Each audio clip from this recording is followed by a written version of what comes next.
Welcome to the Bird Podcast. I'm Shobha Narayan. Today we are going to talk about a feather collection that is happening at the NCBS, or the National Center for Biological Sciences in Bangalore. And I am with Esha Munshi, who is the person behind this initiative. So Esha, before we get into why a feather library, can you just walk us through the collection and how it is stored? Yeah, sure. So the idea is to store the collection for future research purposes. So this is how basically each specimen would look like.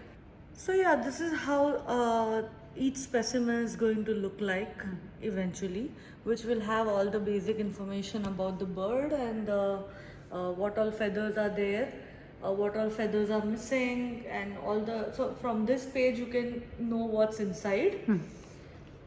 And then all the feathers of that particular specimen are stored in this one Ziploc bag. For example, so you have primaries, secondaries, alula, rectrices. This is a wire-tailed swallow, so it has got really long tail. So rectrices, and one wing which is extended and kept intact. Okay, so this is what each Ziploc would contain. So if I open the primaries feathers, so what we are, the way I'm curating it here is that it's all self-explanatory. So this is the feather library unique code, this is the NCBS unique code, and these are the feather numbers, which goes from P9, which is primary 9, to primary 1. And the same thing, for example, this wire-tailed swallow has got 9 primaries. If I show you the rectrices, which are the tail feathers, then be really careful with this because it's super delicate. So rectrices are always left and right, so it's a set of 2. So generally it is like this, right? So this is the right side and this is the left side. So the numbers will like start from the center, like R1, which is rectrice 1, and go to R5, which is rectrice 5. And here if you see that the R2 is missing, which is also mentioned on this paper, that left R2 is missing. So there is a clear we know that, you know, this feather was not there since the very beginning and it has not been lost afterwards. So if you see, these are the 2 wings of the bird. From one wing we have removed the individual feathers as we saw earlier and kept individually named and all. The other wing is dried and extended and kept like that, so that we can see each and individual feather details, how they are placed, what patterns, we'll see it in the later specimens, what patterns, why it is important for patterns, for example in spotted owlet or other birds. Esha, I was just thinking that Salim Ali said birds are feathered bipeds, but that's... Yeah, I mean, it's so accurately true because, and there's one amazing paragraph from a book called Feathers by Thor Hansen, and I'll just read it to you. So pick up a feather and run it between your fingers. It feels light and soft, yet sturdy, and the hollow quill tapering upward to a graceful vein. Whether it slipped loose from a gull's wing or escaped a down pillow, the design is unmistakable. We know immediately that it came from a bird. Nothing else is so uniquely avian. So that's why whenever you see a feather, it's like the only thing which is uniquely avian. Other animals make nests, other animals lay eggs, everything is there for other other species. But when it comes to feathers, there is no doubt that it has come from a bird, and it only belongs to a bird. These specimens are here in the feather library in NCBS. So In NCBS collection right now we have around 95 specimens which have been already documented and they are there on the website. So once we are done documenting them digitally and they are uploaded on the website, we the rescue center sends it here for further research and analysis. So right now there are 95 specimens here at present. And the website is called featherlibrary.com. It's quite simple. And you said in Ahmedabad you have another 200. Less than 200, but total I have got around 270 specimens of birds, which also like around 112 species. So we have got like multiples of spotted owlet, multiples of barn owls, multiples of common myna. So the common birds always they come to the rescue centers in large numbers, and so we have got multiple specimens of those. But we also have got some really rare ones like Tickle's blue flycatcher. Oh, the most beautiful bird. Indian roller. Just the colors are just. So you got it because these were at the rescue center. Yes. And then they died, and then the So the can be. Those are collected from the rescue centers. Only in Ahmedabad? Right now only in Ahmedabad because we have got permission only in Gujarat. So we are also trying for permissions in Karnataka.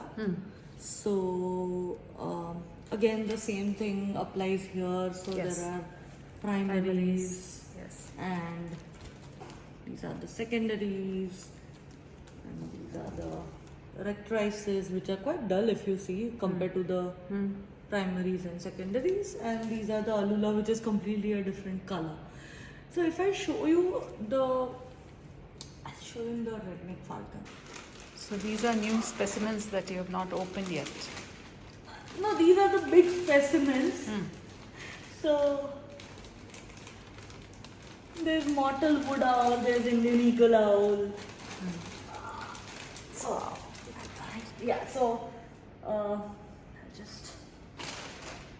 so this has to be really we have to be careful with this because they are very soft feathers because they belong to an owl. So this is mottled wood owl, this is Indian eagle owl, and you can see the difference in the pattern.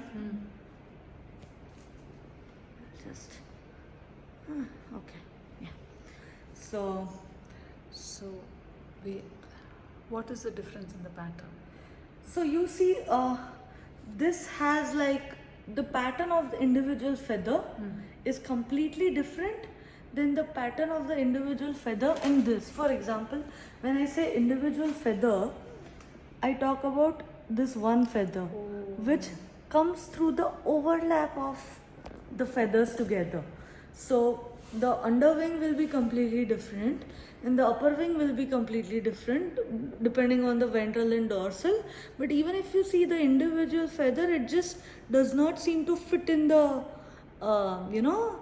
that's why we can't most of the time identify what feather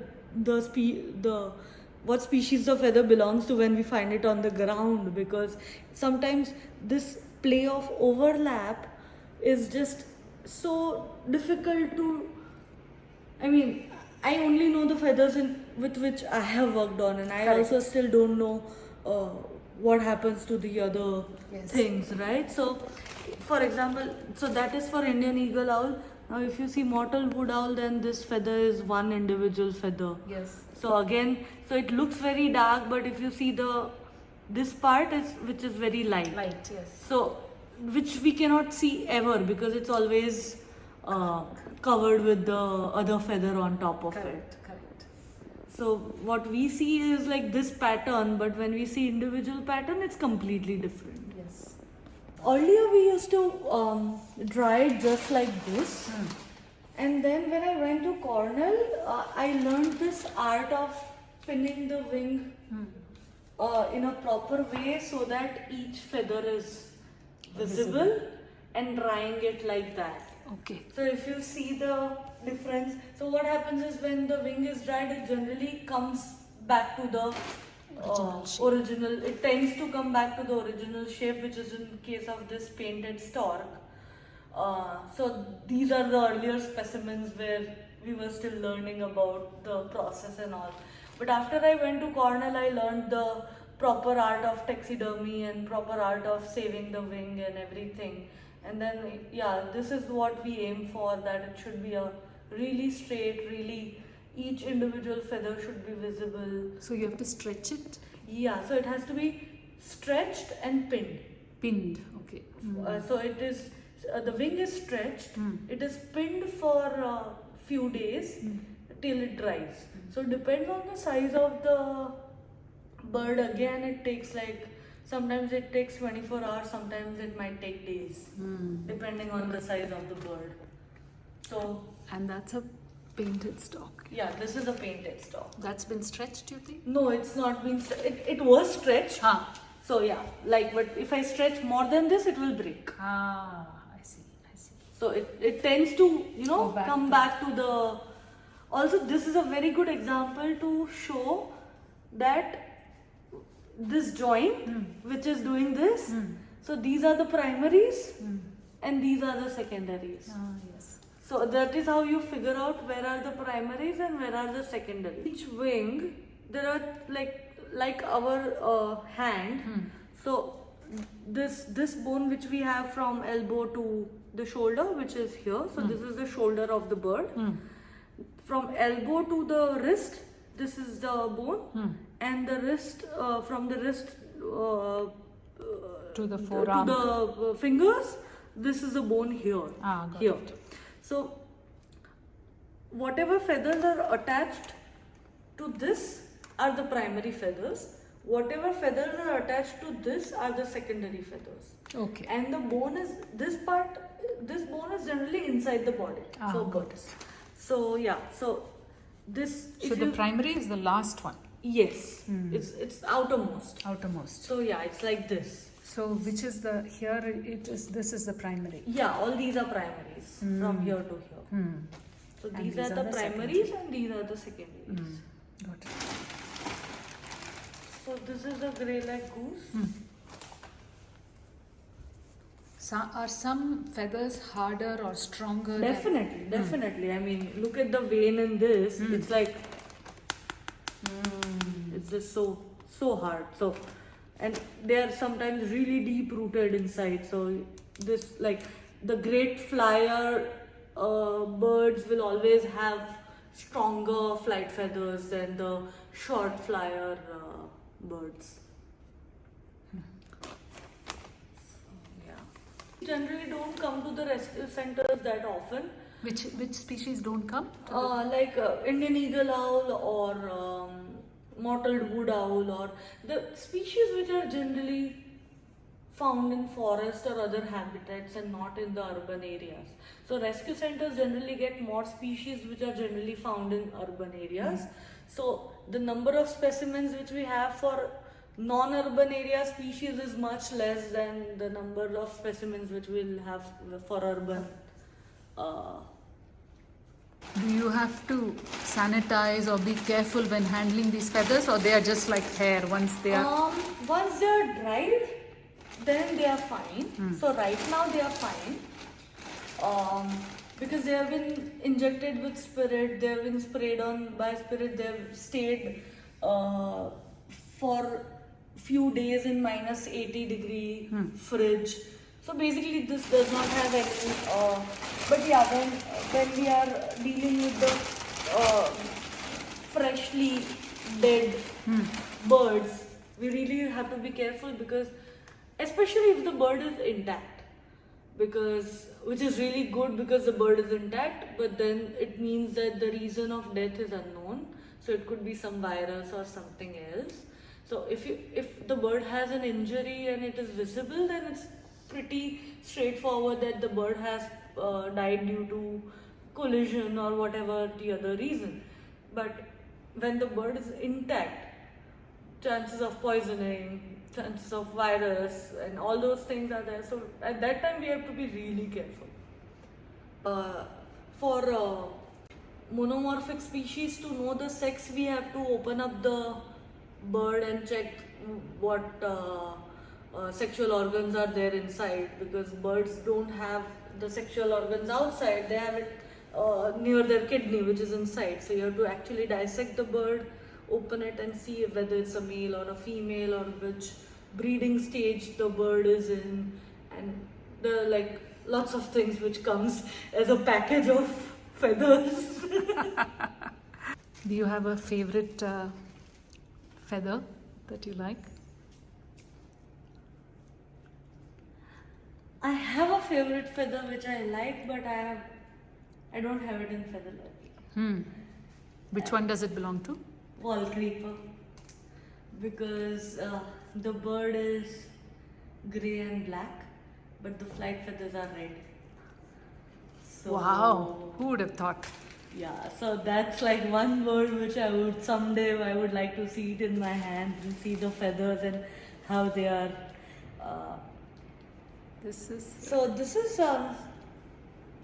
these are non-curated specimens basically from Feather Library directly here. But this is Indian spot-billed duck.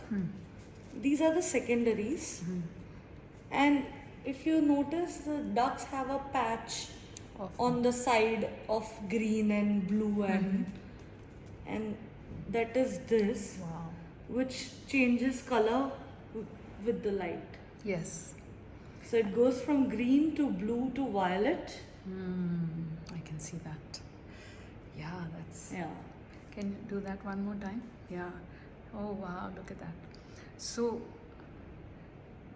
this pigmentation is because of structure or? Yeah, very interesting question.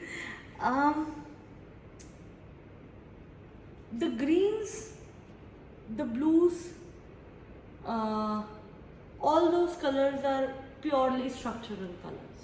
So this, what you see here, is completely structural color, and what you see is because of the refraction of the light and the way the rainbow works or whatever. So it's like similar concept, but if you see this part, then it's mostly pigmentation. So it's sometimes, so this also might have some pigmentation. For example, this feather, if we see, then on, can you see the coloration? Yeah.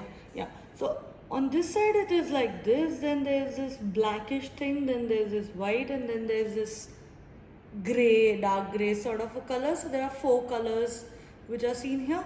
But if you see the back side, it's all plain. So this could be, I mean, technically, it could be a combination of pigment coloration and structural coloration both, and that's generally the case for most of the feathers. It's not just like either or, it's like both the things working together for each feather, for each part of the feather differently. Correct. Depending on the patterns, depending on the color, but generally the one can say that the greens and the blues are generally structural because they are not pigments, there are no pigments of that color, but yellows, browns, orange, like rusty color, and all those things are generally pigment based. And it's like the basic principle of colors, that when we mix, so if we have a structural blue and if we have a pigmentation yellow, the bird will show green, like barbets and leaf birds, and all those things will have a combination of yellow pigments and structural blue. Okay, got it.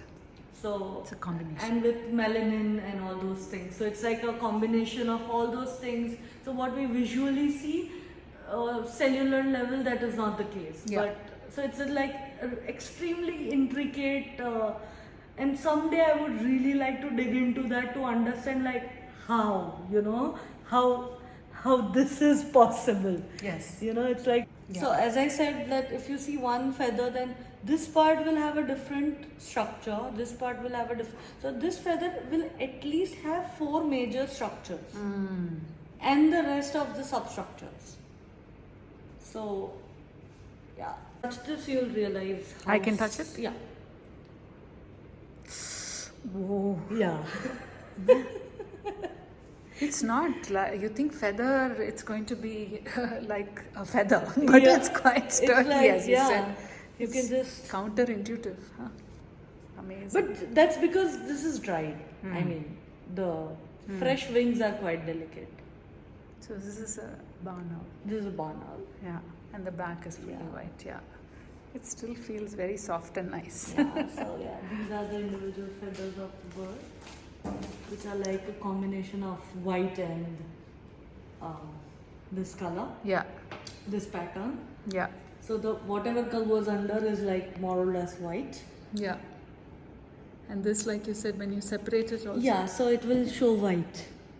So when you separate this, Yeah, I see underneath. yeah, Yeah. it will show white. Generally, I think that's also one of the reasons, because birds don't want to waste their energies on the Coloration that's not coloration visible. which is not visible. That's amazing. Yeah, So, for example, if you see, so these are very cryptic birds and very highly patterned birds. But if you see Tickle's blue flycatcher, or for example, if you see even a coppersmith barbet, like coppersmith barbet, you would imagine it to be like such a brightly colored, beautiful bird. If you see the feathers, it's all drab. Except for a way, so I'll show you when I come. Hot-billed duck, Asian coil, rose-ring parakeet, another specimen of Indian roller, nightjar, jungle nightjar, dusky Craig martin, Eurasian sparrowhawk, Eurasian hoopoo, what's this? Common cuckoo. Huh. Each one is very different. There is no Indian repetition. scopsol. This specimen was a fledgling of Indian scopsol. So it has really different feathers than the adult. So if you see on the website, if you go to featherlibrary.com, go to Indian scopsol and check both the specimens and compare, they are like completely different plumages. Because this was a fledgling and that was an adult. The first one was an adult bird. This is a ruff. Just a second. Just put this here. So all these will be curated in the same way we are doing at NCBS. So yeah, this is a ruff. Wow.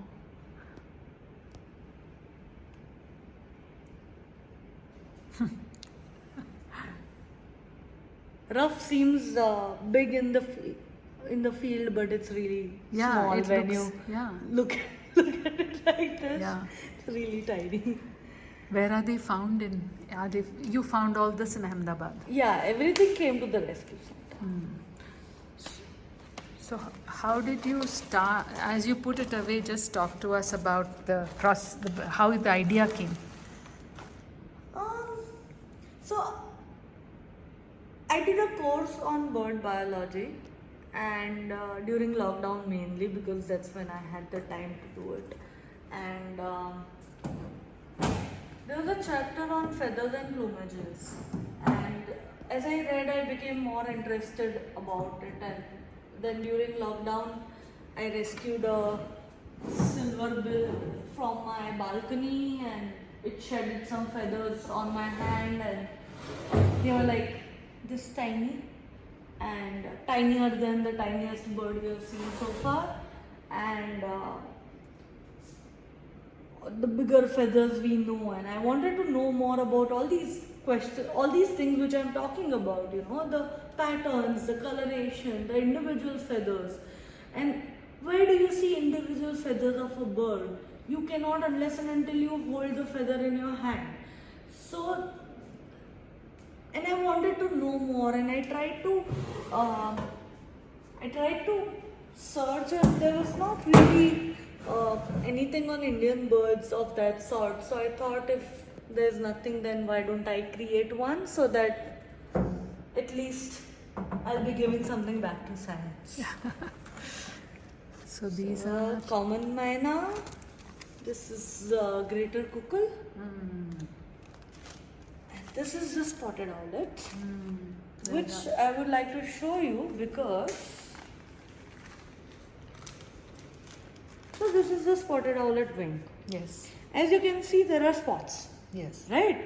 So even the body has spots, and even the wing and all those parts have spots. It's a spotted owlet. That's how the name came from. Yes. But if you see individual feathers, there are no spots. There are just barrings, and the spots are created by overlapping of these barrings on top of each other. So it's just an optical illusion, which gives us the idea that it's spots. But if you if I show you that this individual feather, which are the primary feathers, if I open the individual feather, there are no spots. Yeah. These are barrings. It's just that the way overlap of it creates the illusion of Yeah. spots. So if you see the underside, it's all barrings. If you see the upper side, it's all spots. What all these birds do, no? Too. It's amazing. Also, owls, that's a known fact that, so birds have, like we have 3 vision cones, RBG, and everything we have is a combination of RBG, right? That's how we see colors and we see things. Birds also have the 4th cone of UV.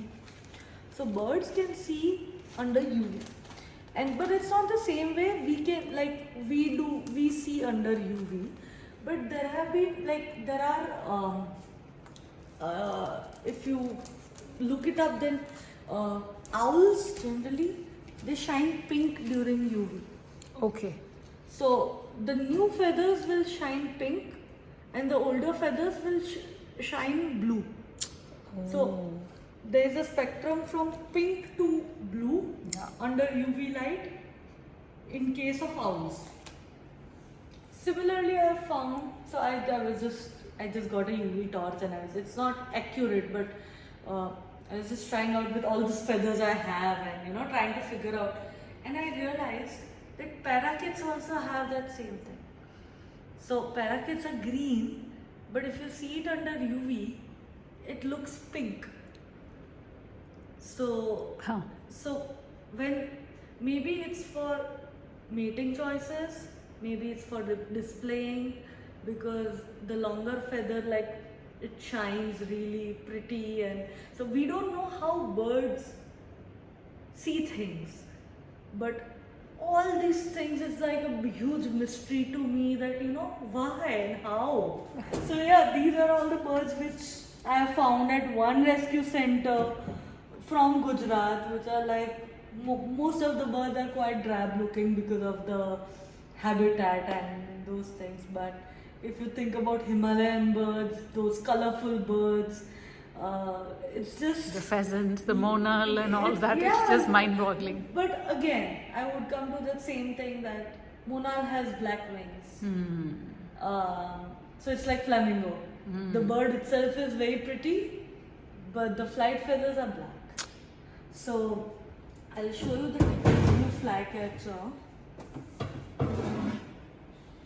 If I can find it. The idea that coppersmith barbet is such a colorful bird, right? Yeah.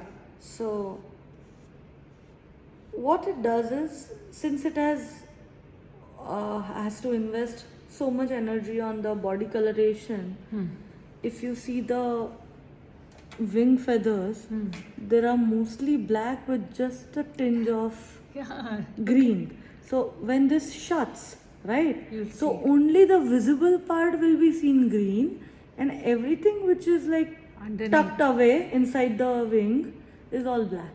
Look at that energy usage. No? Yeah, it's all black or grey or... This is a coppersmith barbet. This is a coppersmith barbet. But in the face is where all the action is for the... Face and the body, and so all those feathers need a lot of energy. So I've seen with many passerine birds which has like colorful bodies, but when you see the feathers, they are like quite pale.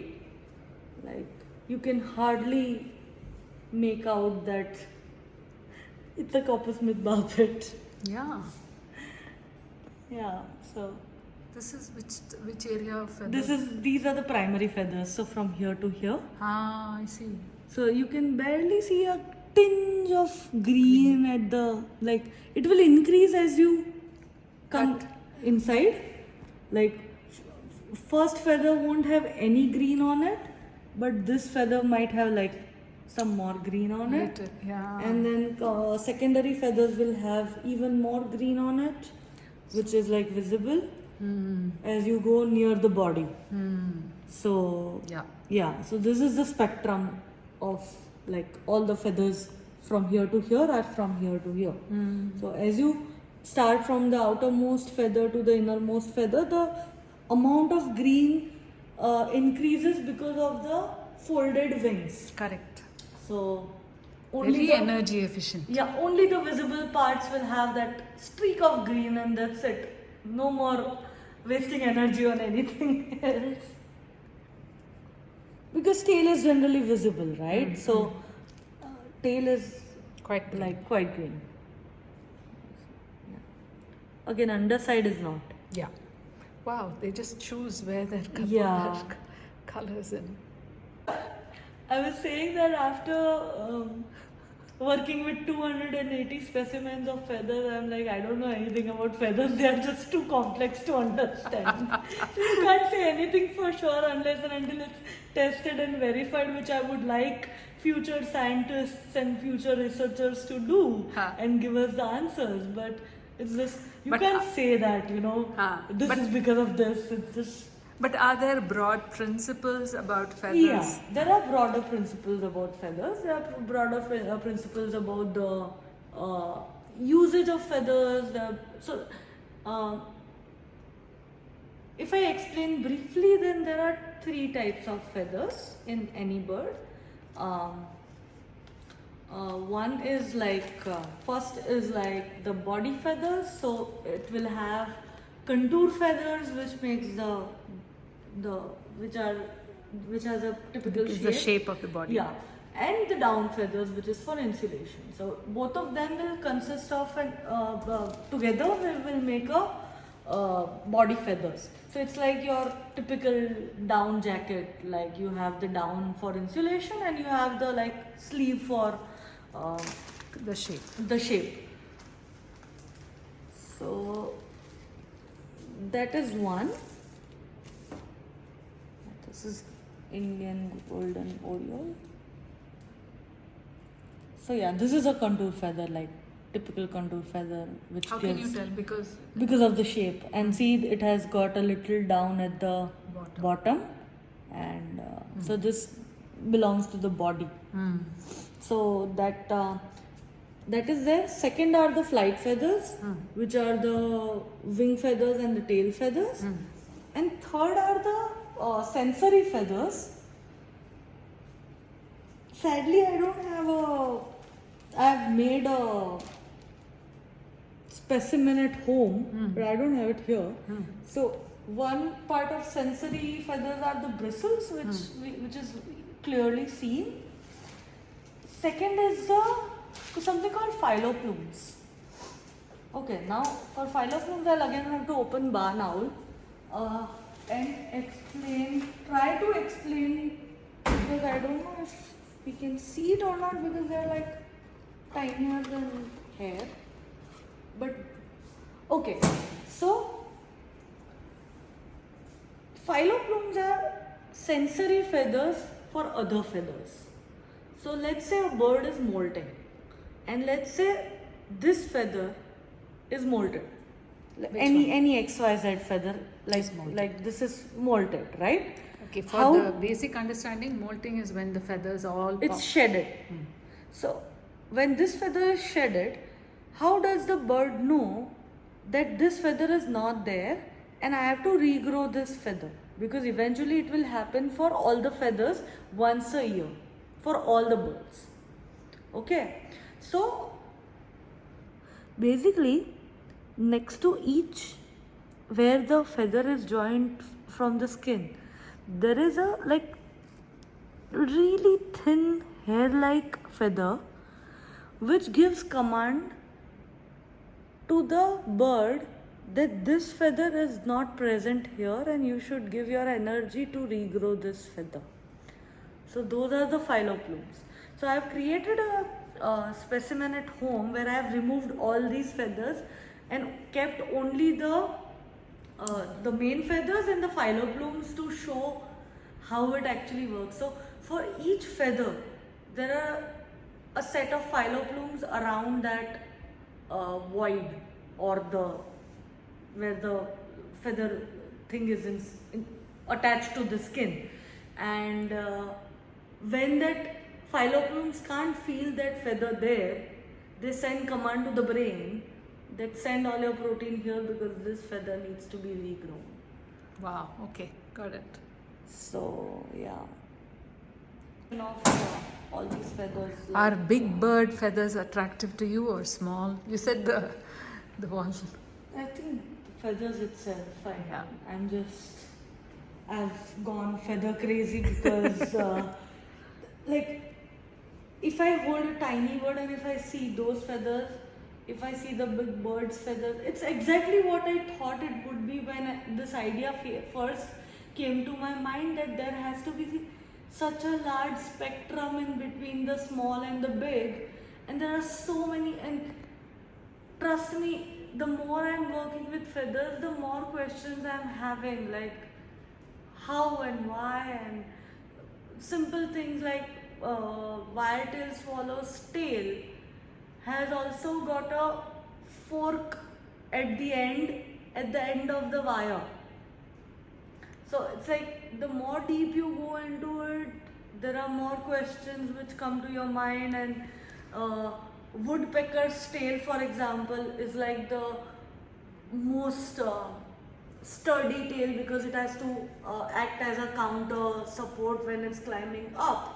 So the center two feathers of the tail, in case of woodpecker, they work as so it's like a really strong. I mean, really strong. I've not seen a stronger feather than that one, because what it does is when the woodpecker is climbing up like that, the tail is giving it counter support. So again, the strongest are the center ones, and as you move out, the strength is still there, but it reduces to some extent. Correct. So all these things are never looked at. Yeah. Like, does tree creepers have the same tail structure? For example, if you talk about Himalayan birds, then bar-tailed tree creeper, which also climbs up the tree like that, we don't know if it has the same tail structure or a different tail structure, or that's only limited to woodpeckers or nuthatches, all the tree climbers. climbers. And I think there are so many questions which are there already in my mind when I'm working with this thing, that if we get more specimens, it will be easier for us to answer also that why and how. Are the feathers structured differently depending on how the bird flies? Like, if it flies on thermals versus if it's active flight? Yeah, so like the short flyers have really weak feathers. The strong flyers have really strong feathers. The raptors and those are like the wretches, which is the central vein, which is like really tough. And it's a task to pull it off also sometimes. But generally I've seen that the short flyers will have a little, easier feathers, softer feather, smaller feathers, less number of feathers also. Whereas the long flyers will have more number of feathers. Primaries will stay either 10, like 10, 11, 9, 10, 11 are the number of primaries which is fixed. But the secondaries, for example, in greater flamingo, there are 21 secondary feathers. Whereas in Tickle's blue flycatcher, there are 9 secondary feathers.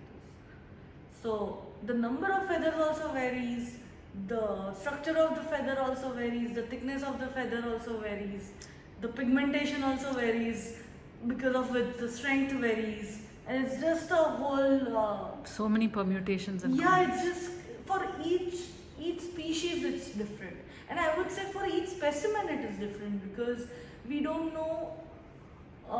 For example, male, female, right? So there are so many still unanswered questions like are quails dimorphic or they are monomorphic, or there are some changes which we have noticed in the tail feather patterns in male and female, but still we don't have enough specimen to say it for sure that we need like many specimens in order to come to a conclusion. But yeah, that's the thing. So what is this has white-throated kingfisher. Yeah, this is white-throated kingfisher. Have you, after doing this work, do you feel colorful birds are prettier now, or your view has changed?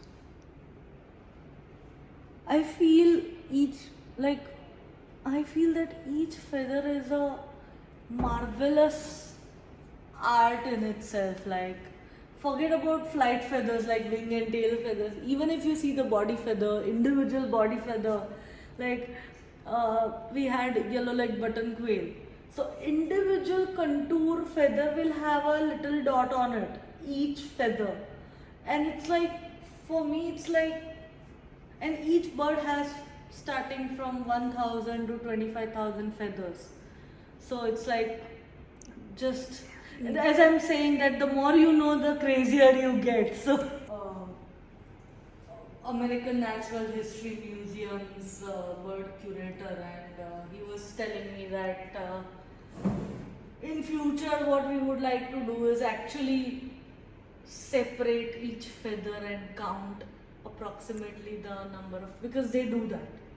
So there are people in the US and all these natural history museum bird curators, there are specialized people, so that's the next skill I want to learn, how to count each feather of a bird, and that includes like all the feathers which are there in a bird. It's like starting from 1,000 to 25,000, so it's a huge task. Bird Podcast is produced by Ullas Anand and Echo Edu. I'm Shobha Narayan. Thank you for watching and thank you for listening. Let me just say that this is one episode that you must watch on our YouTube channel rather than just listen to it. Thank you.